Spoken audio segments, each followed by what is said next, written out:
सुप्रभात प्रिय विद्यार्थियों, आप सब कुशल मंगल होंगे और मन लगाकर अध्ययन कर रहे होंगे। मैं डॉक्टर वंदना गौड़ आज कक्षा 7वीं के विषय सर्वनाम के साथ आपके समक्ष उपस्थित हूँ। आइए बच्चों, सर्वनाम देखते हैं। देखिए, जिस प्रकार एक उदाहरण ले, राम एक अच्छा लड़का है। राम के पिताजी एक डॉक्टर हैं। राम की माताजी एक अध्यापिका हैं। राम हर वर्ष राम के स्कूल में प्रथम आता है। राम के 2 भाई हैं। राम की एक बहन भी है। राम पढ़ने में होशियार है।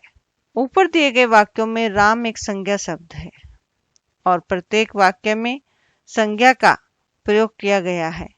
वाक्यों में बार बार एक ही संज्ञा शब्द का प्रयोग करना व्याकरण दृष्टि से उचित नहीं माना जाता, अर्थात सही नहीं माना जाता। इसीलिए इस प्रकार संज्ञा शब्दों के बार बार प्रयोग करने से केवल सर्वनाम का प्रयोग करके बचा जा सकता है। यदि हम सर्वनाम का प्रयोग करें तो हम बार बार संज्ञा शब्द के प्रयोग से बच सकते हैं। जैसे ऊपर दिए गए वाक्यों को सर्वनाम का प्रयोग करते हुए इस प्रकार लिखा जा सकता है। आइए बच्चों देखें। राम एक अच्छा लड़का है। उसके पिताजी एक डॉक्टर हैं। उसकी माताजी एक अध्यापिका हैं। वह हर वर्ष अपने स्कूल में प्रथम आता है। उसके 2 भाई हैं। उसकी एक बहन भी है। वह पढ़ने में बहुत होशियार है।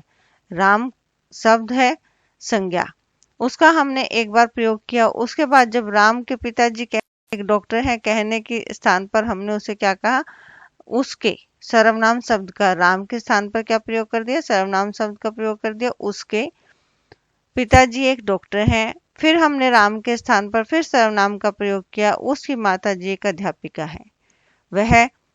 वह कौन है, राम। हमने राम ने बोलकर क्या सर्वनाम शब्द लिया, वह हर वर्ष अपने किसके, राम के ही स्कूल में, अपने स्कूल में प्रथम आता है। उसके किसके, राम के 2 भाई। राम संज्ञा शब्द ने बोलकर क्या बोल दिया, उसके 2 भाई हैं। उसकी एक बहन भी है और वह पढ़ने में बहुत होशियार है। कौन, राम पढ़ने में बहुत होशियार है। इस प्रकार हमने संज्ञा शब्द से सर्वनाम का प्रयोग किया। ऊपर दिए गए वाक्यों में मोटे किए गए शब्दों पर ध्यान दें। उसके, उसकी, वह, उसे, अपने, उसके, उसकी, वह शब्दों का प्रयोग हमने राम संज्ञा के लिए किया है। राम संज्ञा के लिए किया गया है। इस प्रकार संज्ञा शब्दों के स्थान पर सर्वनाम का प्रयोग करके संज्ञा शब्दों को दोबारा प्रयोग से बचा जा सकता है। अतः जो शब्द राम के स्थान पर आए हैं वे सर्वनाम शब्द हैं। तो आइए बच्चों इसकी परिभाषा देखें। सर्वनाम का अर्थ क्या है? सर्व का अर्थ है सभी और नाम का अर्थ है किसी का भी नाम। सभी अर्थात किसी का भी नाम। अतः सर्वनाम को इस प्रकार परिभाषित भी किया जा सकता है। संज्ञा के स्थान पर प्रयुक्त अर्थात प्रयोग होने वाले शब्दों को सर्वनाम कहते हैं। जैसे मैं, हम, तुम, वह, उसका, उनका, हमारा, तुम्हारा आदि। हिंदी भाषा में कुल 11 सर्वनाम हैं। मैं, तू, आप, यह, वह, जो, सो, कोई, कुछ, कौन, क्या। आइए बच्चों अब सर्वनाम के भेद देखते हैं, उनको समझे, सर्वनाम के भेदों को जाने। प्रयोग के आधार पर सर्वनाम के 6 भेद होते हैं। पुरुषवाचक, निश्चयवाचक, अनिश्चयवाचक, प्रश्नवाचक, संबंधवाचक, निजवाचक। आइए बच्चों अब पुरुषवाचक सर्वनाम को जान लें।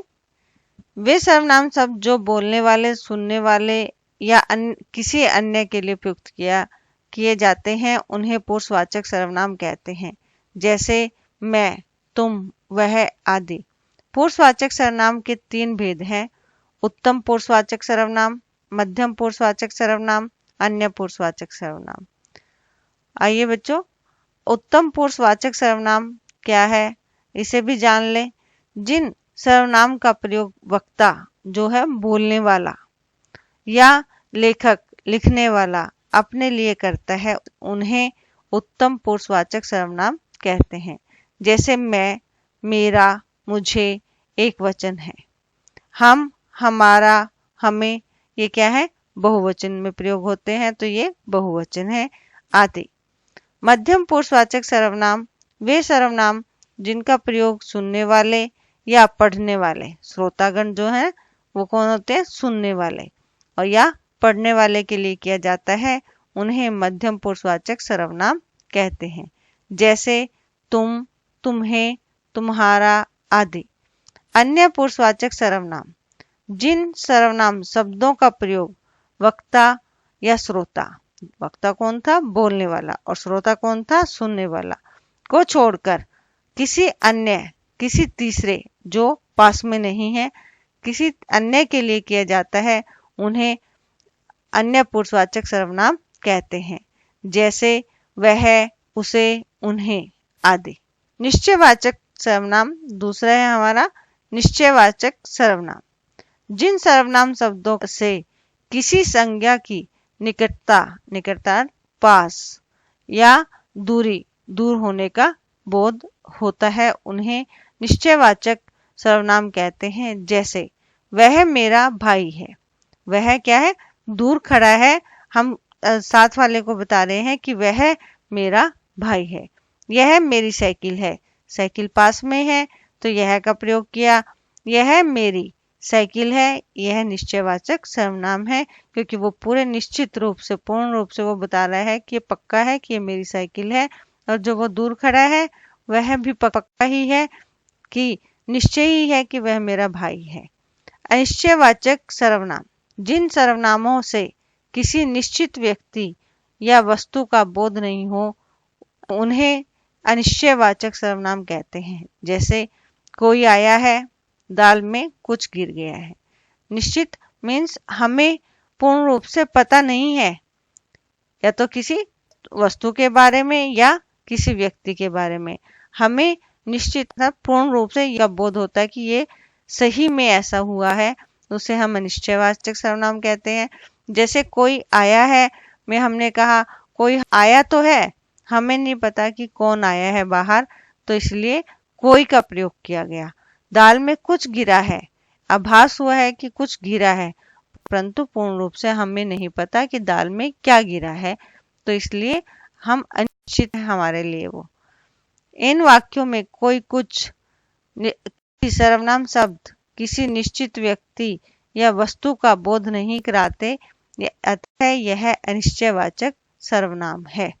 अब आइए बच्चों प्रश्नवाचक सर्वनाम को भी जाने। जिन सर्वनाम शब्दों से प्रश्न पूछे जाने का बोध होता है, उन्हें प्रश्नवाचक सर्वनाम कहते हैं। जैसे आपका क्या नाम है, क्या का प्रयोग हुआ। कौन आएगा, यहाँ कौन का प्रयोग हुआ। ये क्या, कौन शब्द क्या है, प्रश्न पूछ रहे हैं, से हमें प्रश्न का बोध हो रहा है। उपयुक्त वाक्यों में क्या, कौन सब प्रश्न पूछने का कार्य कर रहे हैं, अतः यह प्रश्नवाचक सर्वनाम है। संबंधवाचक सर्वनाम जिस सर्वनाम शब्द से वाक्य में प्रधान उपवाक्य का आश्रित उपवाक्य से संबंध स्थापित होता है, उसे संबंधवाचक सर्वनाम कहते हैं। जैसे जो मेहनत करेगा सो सफल होगा, क्या कहा गया, प्रधान वाक्य है, प्रधान उपवाक्य का आश्रित उपवाक्य से संबंध स्थापित होगा। जो मेहनत करेगा, ये वाक्य कहते हैं हमें क्या है, प्रधान तो है मगर हम अभी अधूरे हैं। सो सफल होगा, जो ये बोला गया है सो सफल होगा, इस पर आश्रित है, इससे हमारा संबंध पता लग रहा है कि अगर मेहनत करेंगे तो सफल होंगे, तो सफल होंगे, ये संबंधवाचक सर्वनाम को ज्ञात करवा रहा है। जिसकी लाठी उसी की भैंस, देखो जिसकी लाठी अब कहते ही अधूरा वाक्य नजर आ रहा है, प्रधान होते हुए भी अधूरा है, मगर किस पर आश्रित है, उसकी भैंस पर आश्रित है। कहते ही हमें संबंध का बोध हो रहा है कि जो जिसकी ये लाठी है उसी की भैंस, जिसकी लाठी उसी की भैंस, संबंधवाचक सर्वनाम। उपयुक्त वाक्यों में जो, सो, जिसकी उसकी ऐसे सर्वनाम है जो प्रधान व आश्रित उपवाक्य में संबंध स्थापित करते हैं, यह संबंधवाचक सर्वनाम है। आइए बच्चों, अब छठे भेद की ओर चलते हैं। निजवाचक सर्वनाम। निज का अर्थ है खुद। वक्ता जो कह रहा है वो खुद। वक्ता जिन सर्वनामों का प्रयोग अपने लिए अर्थात स्वयं के लिए, खुद के लिए करते हैं उन्हें निजवाचक सर्वनाम कहते हैं। जैसे मैं स्वयं कविता लिखूंगा, मैं खुद चाय बना लूंगा, वह अपने आप आएगा। अब इसमें क्या है, मैं स्वयं मीन्स खुद ही कविता लिख लूंगा, खुद का बोध हो रहा है।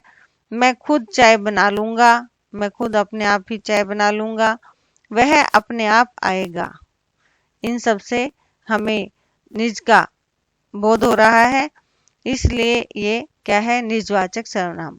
उपयुक्त वाक्यों में स्वयं, खुद, अपने आप आदि सर्वनाम शब्दों का प्रयोग कर्ता के लिए हो रहा है, अतः ये सब निजवाचक सर्वनाम है। धन्यवाद। स्वस्थ रहिए, मस्त रहिए, हंसते रहिए।